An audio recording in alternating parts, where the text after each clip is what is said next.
All right, good morning, good afternoon, or good evening. Whatever time it is when you hear this message, I pray that you're poised to receive, to accept, and to respond to words of wisdom. Ashe. So every day we practice devotion, and sometimes the messages are so poignant that it only seems appropriate for me to share them out with the broader community. And today is one of those days, partially because of the nature of the message, but also because it has been a recurring message over the last few days. And the message is, in this instance, it comes from Egbe and from Ogun as well. So today we venerated Egbe and Ogun, and they both were conveying a similar kind of message. And this is a message around evaluation, is around testing and the inevitability of being tested and the necessity, therefore, for you to prepare yourself to be evaluated. All right.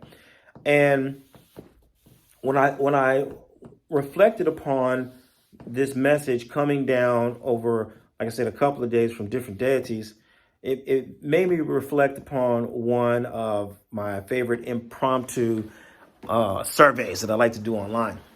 And it's a simple question, which is, who is authorized to check you? It's a question I like to ask. And I've asked it, a dozen times over the years. And I'm always amazed at the percentage of people who say that nobody is in a position to check them. Or they don't say it that way. They say that they evaluate themselves, right? Only I evaluate me. Only they'll say, oh, my order is the one that's fit to evaluate me. And, it sounds cute and everything, but I'm going to tell you, it's a perfect recipe for mediocrity. All the greats have somebody evaluating them. Of course, you have to be accountable and you have to be your own worst critic.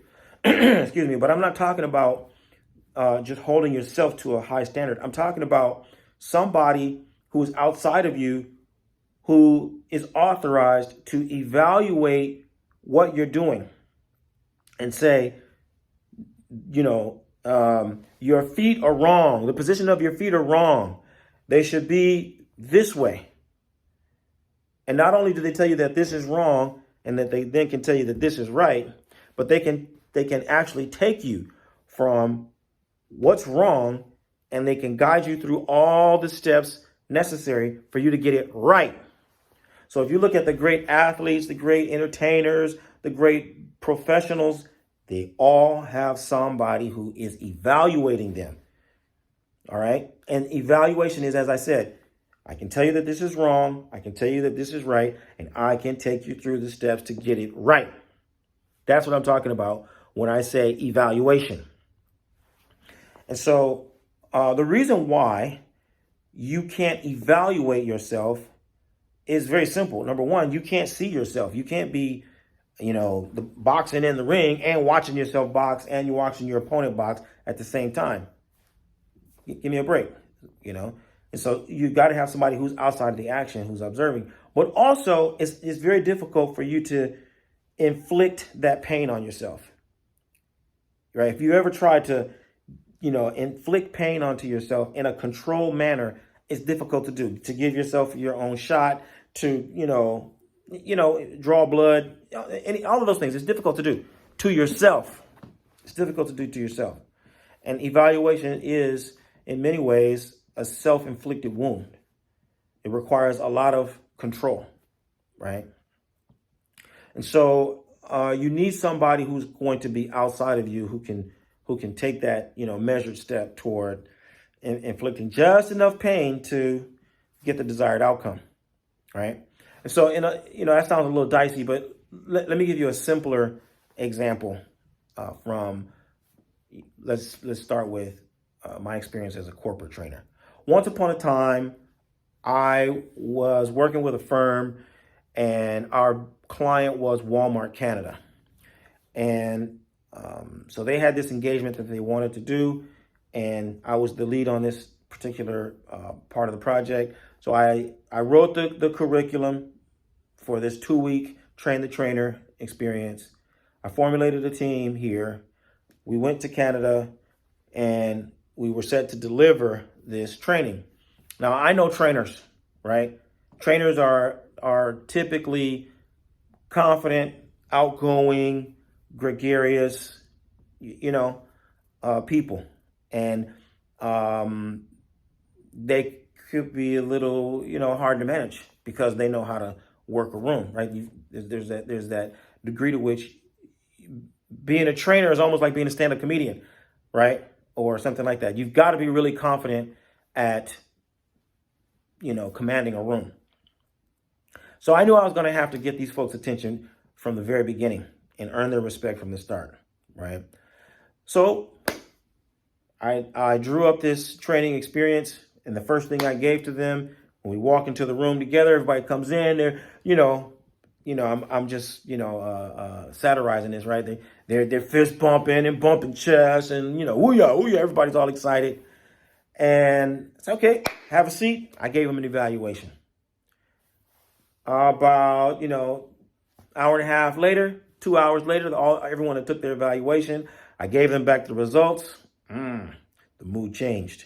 Lips poked out, arms crossed, huffing and puffing. Again, I'm exaggerating. They weren't all like that. But the energy was definitely different, right? Because in this evaluation, I had to demonstrate to them, oh yeah, I know you know what you're doing as a corporate trainer here in Walmart. I know that for what you do, you're skilled at it, but you don't do what I do. You don't know what I know. And your company has hired my company for me to teach you how to do what I do. So have a seat, get your notebook out, and let's start getting busy and showing you how to do what I do the way I do it, because that's what the recipe calls for. Everybody fell in line. I had them locked and loaded. 8 hours a day, 2 weeks straight. At the end of that engagement, they were able to deliver the service the way that I wanted them to deliver it, and the campaign was successful.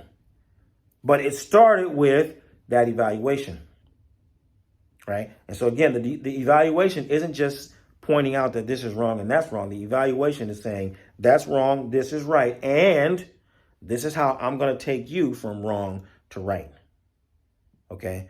You don't have the capacity to do that for yourself and achieve peak performance. If you think that's the case, then, you don't.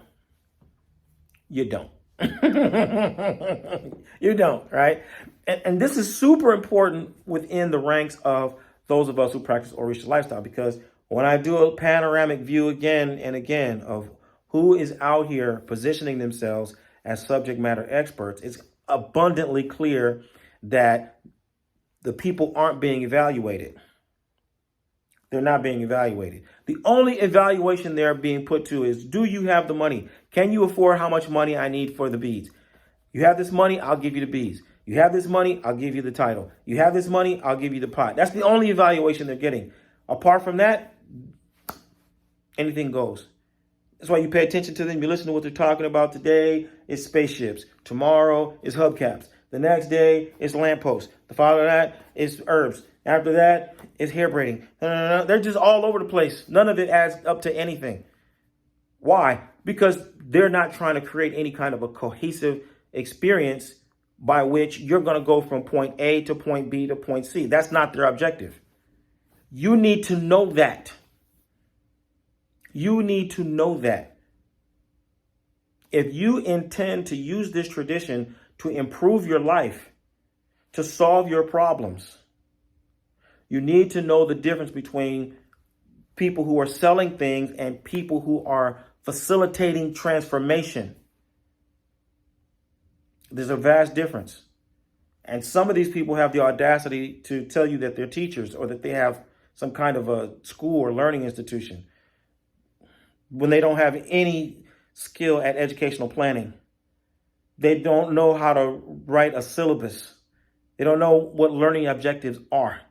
They have no idea what a pedagogy or a methodology is, or how the method matches the content, and what the method and the content go together to engage and address the different stages of the learning process. That stuff is not even a concept for these people. So it's impossible.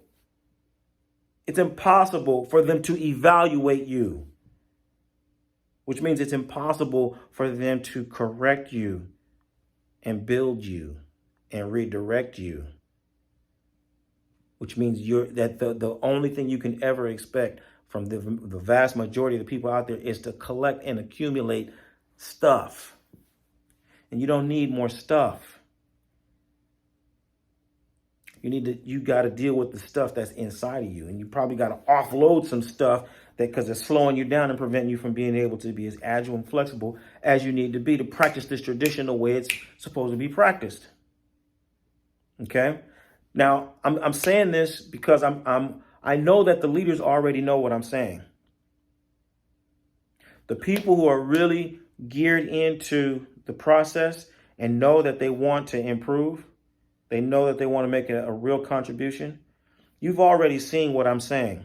You've already detected the discrepancies, just by your observation, not knowing the details of the tradition and the practice. You're able to see that something doesn't add up. This is a big part of the problem. Evaluation is integral to improvement and mastery. All right. And the only people who are fit to evaluate are the ones who actually have a clear definition of what the desired outcome is and how to go from point A to point B, how to go from doing it wrong to doing it right. Right. So I'm sending this message out to the leaders. If you are really committed to improving the world through positive influence, then I want you to find out how Oloye, Obafemi Origunwa, and the Orisha Lifestyle Academy can help you take your practice and your life to the next level. Visit me at obafemio.com or orishalifestyle.com, and let's start working together to help you live the medicine that will heal your life and heal the lives of those who you're destined to serve. I look forward to working with you. Bye for now. Odabo.